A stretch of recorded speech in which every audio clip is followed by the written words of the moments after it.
할렐루야. 오늘 3부 예배에 나오신 우리 한식교 모든 성도들을 사랑하고 축복합니다. 여러분 가정에 하나님의 놀라우신 은혜가 늘 함께 하시기를 바랍니다. 우리 서로 한번 이렇게 축복하겠습니다. 주의 사랑으로 사랑합니다. 가장 행복한 얼굴로 하나님께서 늘 함께 하실 것입니다.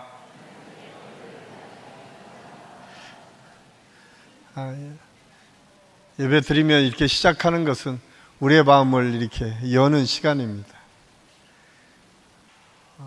일주일에 한 번 우리가 예배 드릴 때 먼저 우리의 마음을 열어서 하나님을 바라보고 우리 함께 신앙생활하는 우리 교우들이 얼마나 귀한 분인지를 생각하고 서로 사랑을 주고받고 노래하는 것이 아주 중요합니다. 그러면서 우리는 스스로에게 물어야 됩니다. 나는 어떤 존재인가? 적어도 우리 가정에서 나의 존재, 내가 사는 이 사회 속에서 나의 존재, 우리 교회 안에서 나의 존재, 또 이 사회 속에서 나의 존재는 어떻게 사람들에게 보여질까? 우리는 너무나 사랑받는 것을 익숙하게 생각하다 보니까 내가 사랑하기보다는 사랑받는 것을 더 좋아하지는 않고 있는가? 그냥 오늘 하루하루 내게 주어진 편안한 삶만 살면 아무런 문제 없는 것처럼 살고 있지는 않은가? 대한민국에 있어서 6월은 특별한 달입니다. 달력에 보면 호국의 달로 이 나라의 민족을 위해서 희생했던 많은 선진들을 기억하고 그 은혜를 감사하는 기간으로 정해놓고 우리가 지나가고 있습니다. 여러분은 여러분 주변에 대해서 얼마나 많이 감사하는 마음을 가지고 감사를 표현하며 살고 계십니까? 오늘 이 시간 저와 여러분이 다시 한번 우리 마음을 돌아보고 다짐해야 될 것은 누가 나를 생각할 때 감사하는 존재로 저 사람이 있어서 더 행복하고 저 사람이 있어서 더 기쁨이 있다라고 하는 그런 느낌을 줄 수 있는 아름다운 믿음의 삶이 저는 우리 한식교회 모든 성도들의 삶이 될 수 있기를 간절히 소원합니다. 우리나라에는 여러 번의 경제적 위기가 있었습니다. 1998년 IMF의 경제 위기가 있었고 2008년 세계에서 유발됐던 경제 위기가 한국에서도 있었습니다. 최근에는 여러 가지 어려운 문제 때문에 경험하는 경제 위기가 우리나라에 도래했습니다. 2008년 미국발 경제 위기가 세계를 휩쓸어 갈 때, 그 다음에 2009년 세계 다보스 포럼에서 일군의 경제학자들이 함께 모여서 어떻게 하면 이 어려운 시대를, 이 경제 문제를 해결할까를 고민했던 때가 있었습니다. 그때에 CNN 기자들이 그 많은 전문가들에게 묻습니다. 언제 이 경제적 어려움이 끝나겠습니까? 이 경제적 어려움이 끝날 때가 언제일까요? 많은 사람들의 관심은 더 이상 이 경제적 위기와 어려움을 빨리 지나서 호황을 이루기를 바랬습니다. 그때 거기에 참여했던 경제학자 그리고 신학자였던 짐 윌리스라고 하는 사람, 우리나라에는 가치란 무엇인가라고 하는 책을 써서 더 많이 알려진 분입니다. 그가 이렇게 말했습니다. 이 위기는 우리를 어떻게 변화시킬 것인가? 이 경제가 언제 새롭게 좋아질 것인가?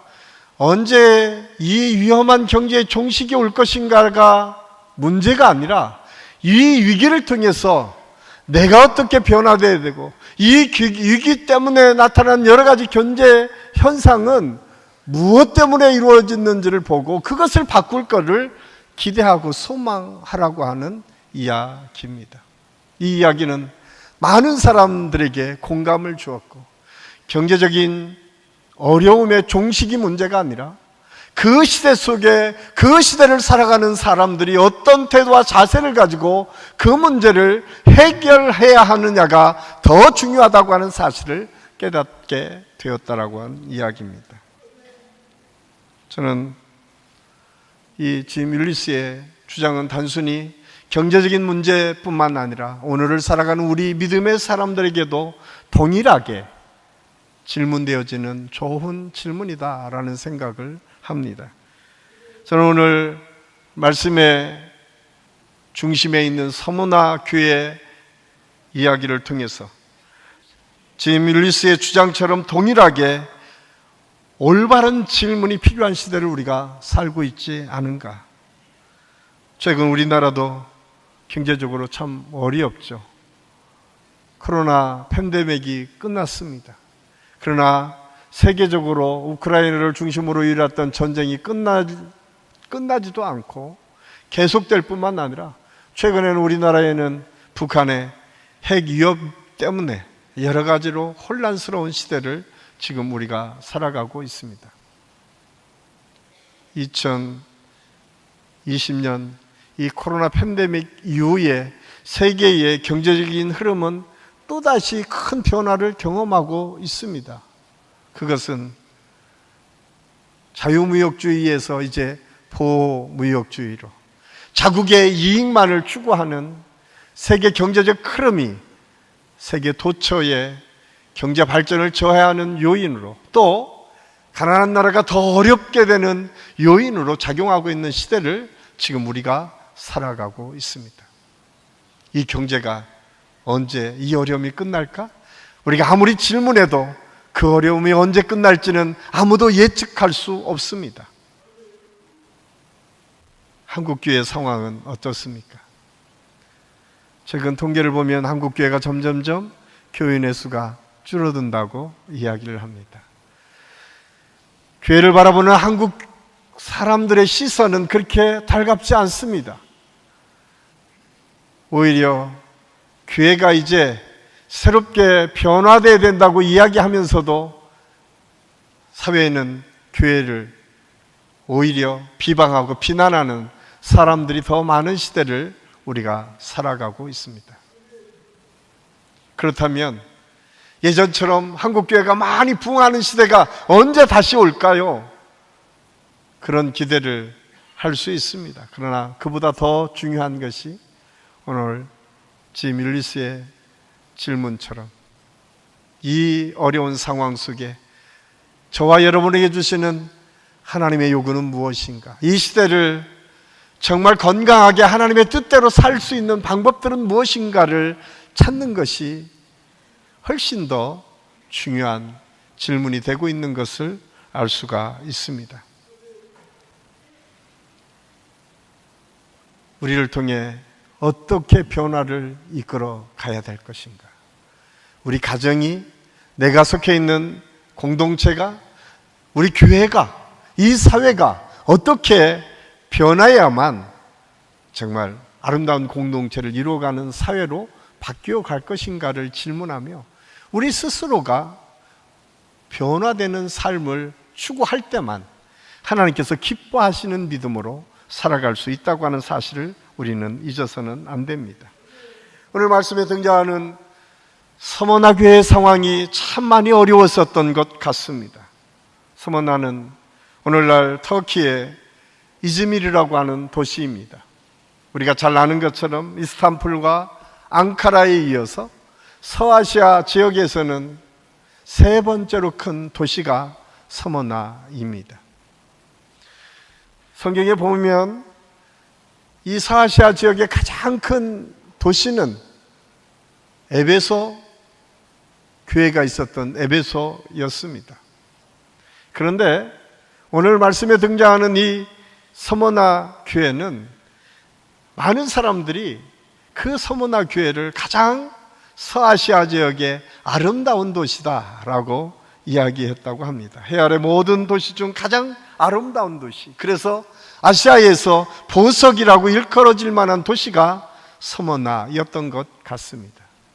그런데 그 서머나 교회를 향하신 하나님의 말씀은 그렇게 오늘 고백되고 있습니다. 9절 말씀에 보면 내가 내 환난과 궁핍을 알거니와 실상은 내가 부요한 자니라 라고 말씀합니다. 서머나 교회 안에 환난과 궁핍이 있었다라고 성경은 기록하고 있습니다. 서머나 지역이 문제가 있었던 것이 아니라 서머나라고 하는 도시가 큰 환난을 경험한 것이 아닙니다.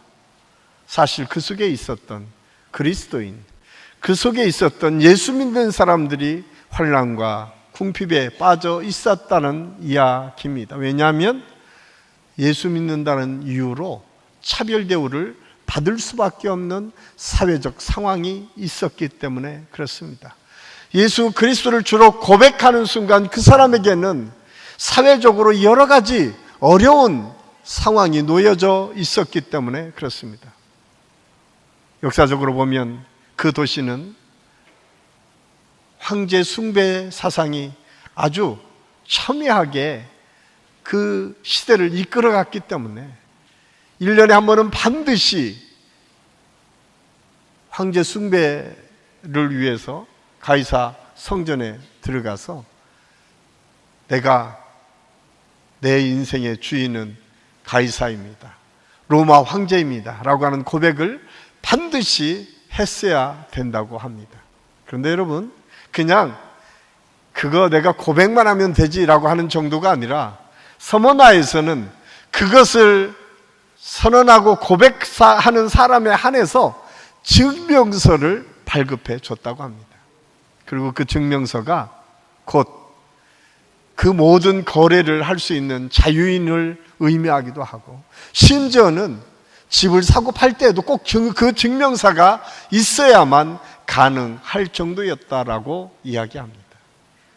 그렇다면 거기에 절하지 않는 사람의 삶은 얼마나 힘들었을까요? 우리가 미루어 짐작할 수 있을 것입니다. 서머나 지역의 상황은 그랬습니다. 예수 믿는다는 이유로 모든 것을 포기해야만 했었던 상황이 서머나 상황이었습니다. 그런데 오늘 성경은 너희가 세상에서는 환난과 궁핍한 사람이라고 이야기하지만 오늘 성경은 이어서 그렇게 말씀합니다. 너희는 결코 그렇지가 않다.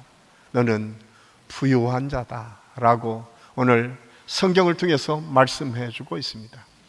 세상에서는 가난하고 헐벗은 것처럼 보여졌지만 하나님께서는 그들을 부요한 사람이다 라고 말씀하였다는 것입니다. 똑같은 말씀이 소아시아 지역의 라오디아 교회에게 그대로 적용할 수 있습니다. 라오디게아 교회는 요한계시록 3장 17절에 보면 그 교회를 이렇게 소개하고 있습니다. 나는 부자라 부유하여 부족한 것이 없다라고 그들은 스스로 생각했습니다. 그러니까 서머나 교회와는 다르게 라오디게아 교회 사람들은 야, 우리는 부자다, 부족함이 없다라고 고백했다는 거예요. 그런데 이어서 성경은 이렇게 그 사람들을 표현합니다. 내 공고한 것과 가련한 것과 가난한 것과 눈먼 것과 벌거벗은 것을 알지 못하도다.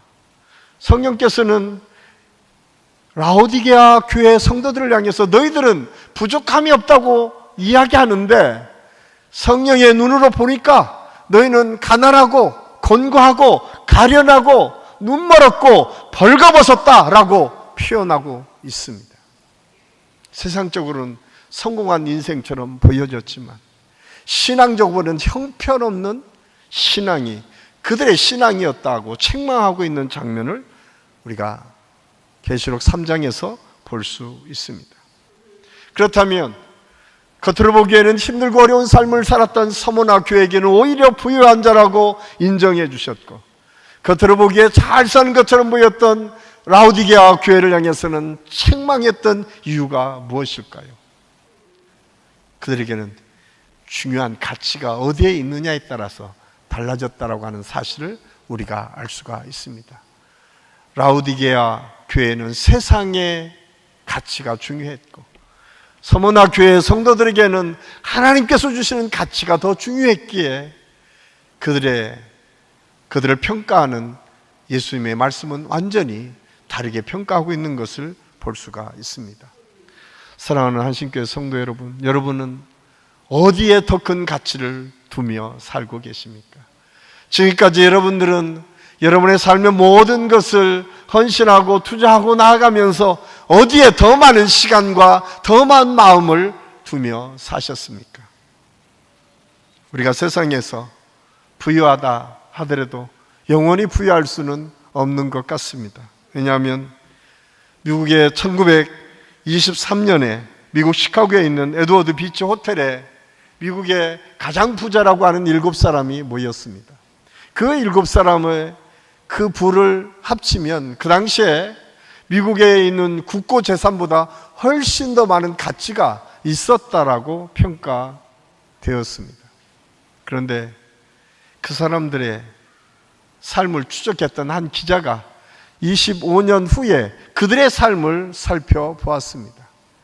그 당시에 가장 많은 돈을 갖고 있었던 사람이 강철회사 사장이었던 찰스 슈원이라고 하는 사람이었습니다.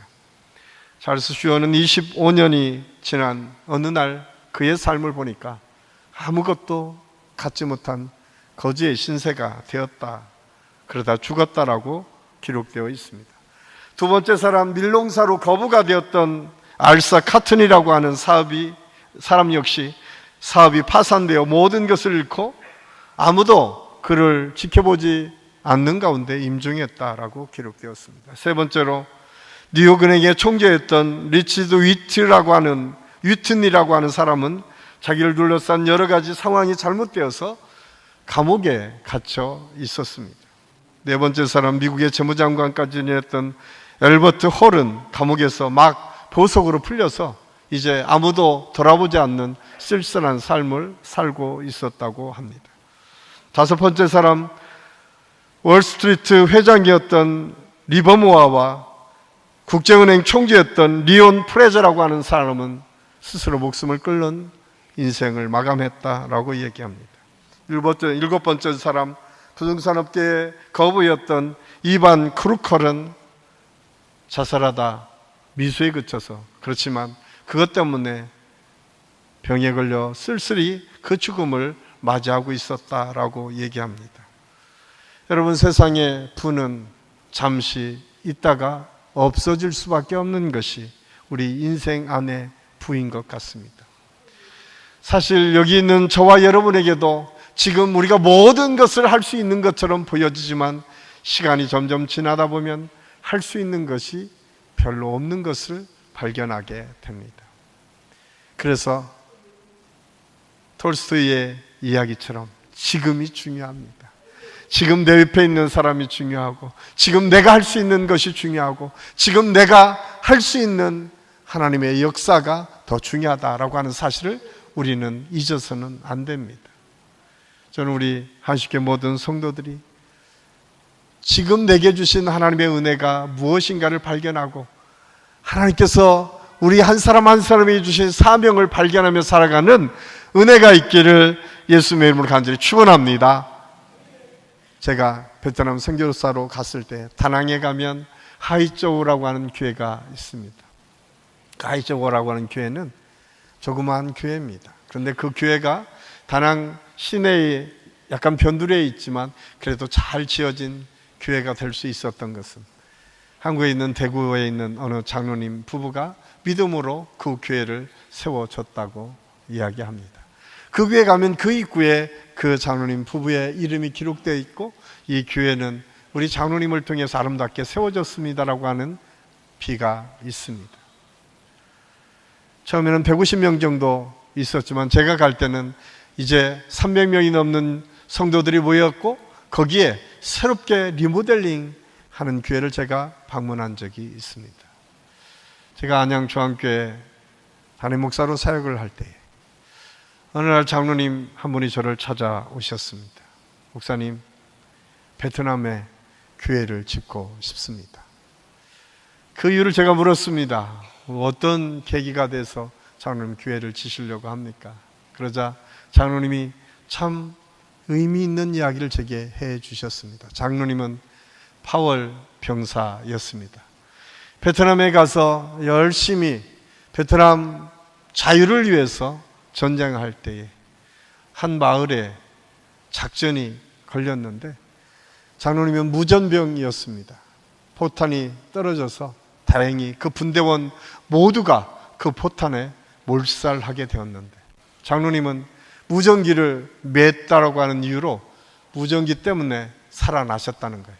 포탄에 예전엔 등에 무전기를 하니까 거기에 맞아서 자기가 깨어나니까 모든 분대원은 다 죽어서 그 다음에 작전이 세워집니다.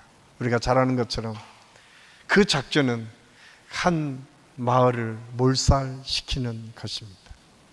그 다음날 한국군이 베트남에 있는 그 마을의 모든 사람을 다 죽이게 됩니다. 그리고 40년 후에 이 장로님이 그 마을을 방문하게 되었습니다. 그때 새롭게 발견한 것이 거기에 2살, 3살, 5살 어린이가 있었다라고 하는 것을 발견하고 장로님 마음에 심히 아픈, 전쟁 때문에 아픔을 겪기도 했지만 그 어린애들을 죽여야만 했었던 이 전쟁의 아픔을 부담으로 갖고 오셨습니다. 그리고 그분이 목사님, 제가 교회 짓는데 일부를 봉헌하고 싶습니다. 그리고 교회와 함께 85주년 기념교회를 동탑 지역에, 동탑 니미교회라고 하는 교회에 세웠습니다. 처음에는 150명 정도 교회였는데 300명이 되었고 나중에 제가 지금도 계속 연락을 하고 있는데 지금은 그 교회 때문에 한 3교회가 다시 세워져서 지교회로 성장해 갔습니다. 그 장로님의 가정에 어머니가 소천하셨을 때 그 모든 조의금을 하나님 앞에 올려드렸습니다. 우리가 우리의 인생은 언젠가 다 하나님 앞에 부르심을 받습니다.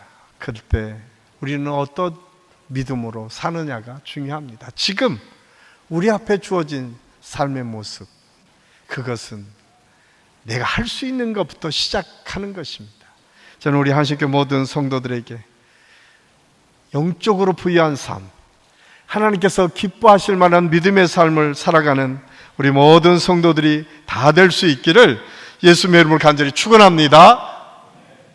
부유함이라고 하는 것은 꼭 부자에게만 있는 것이 아닙니다. 성경은 가난하고 힘든 사람들을 향해서 이렇게 권면하고 있습니다. 사도 바울을 통해서 디모데 전서 6장 8절에 우리가 먹을 것과 입을 것이 있은즉 족한 줄로 알 것이다. 사도 바울이 내게 능력 주시는 자 안에서 내가 모든 것을 할 수 있다라고 하는 이 고백은 내가 슈퍼맨이 돼서 모든 것을 할 수 있다라고 하는 것이 아니라 내가 어떤 환경에 있다 하더라도 하나님의 은혜 속에 흔들리지 않는 믿음으로 내가 살겠습니다라고 하는 것을 표현한 말이라고 하는 사실을 우리는 알아야 됩니다.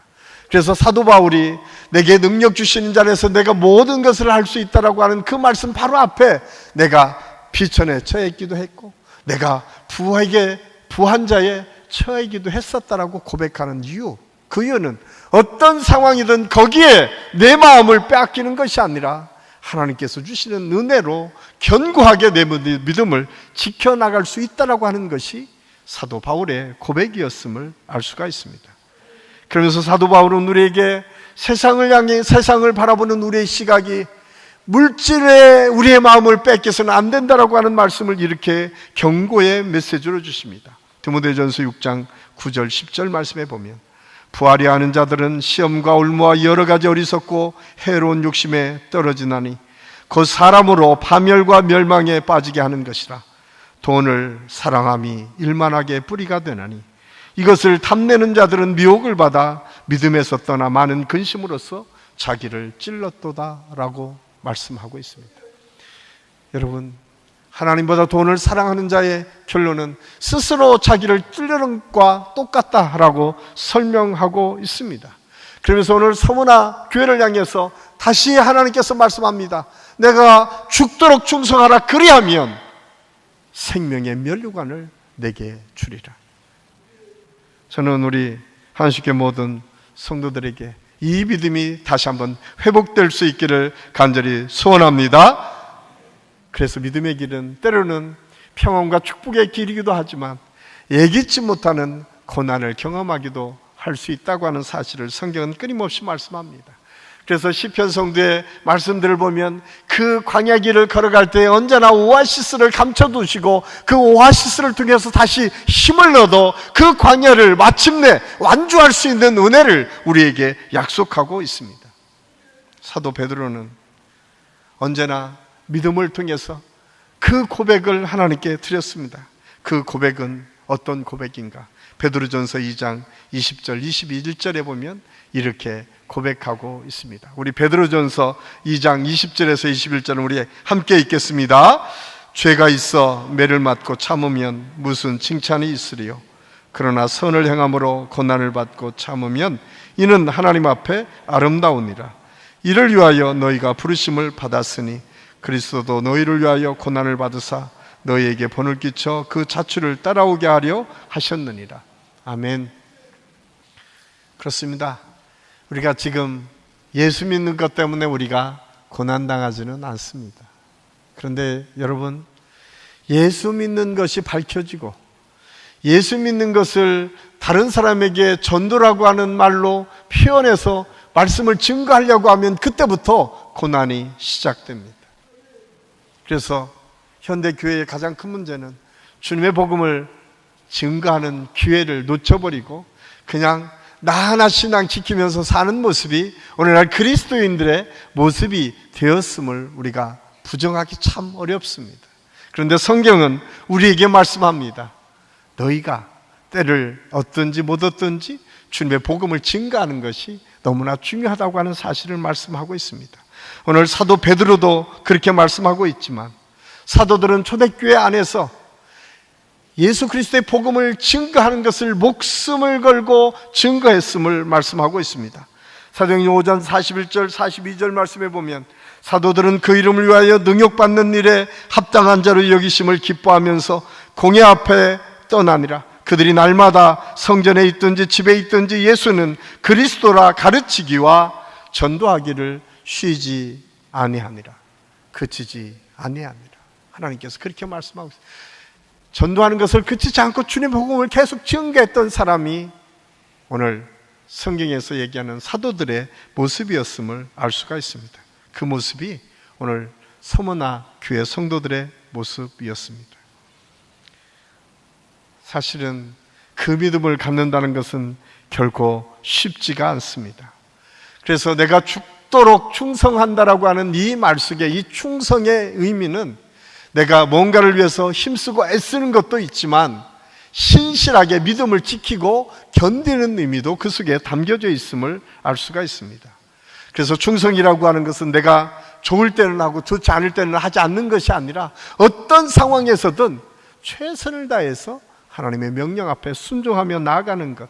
때로는 내가 불이익이 있고 때가 어려움을 당하고 내가 문제를 경험한다 할지라도 그 믿음을 지켜가는 것이 오늘 성경에서 말하는 충성임을 알 수가 있습니다. 이 말씀은 사실 실제로 서머나 교회가 얼마 가지 않아서 역사적으로 보면 이 위기를 경험하게 됩니다. 주후 156년 2월 2일 사도 요한의 제자였던 서머나 교회의 영적인 지도자 폴리갑이라고 하는 주교가 있었습니다. 그는 그 당시에 서머나 지역에서 모든 사람이 인정하고 존경하는 주교였습니다. 그런데 어느 날 그들을 황제 숭배를 하지 않는다는 이유로 유대인들이 그들을 고발하게 됩니다.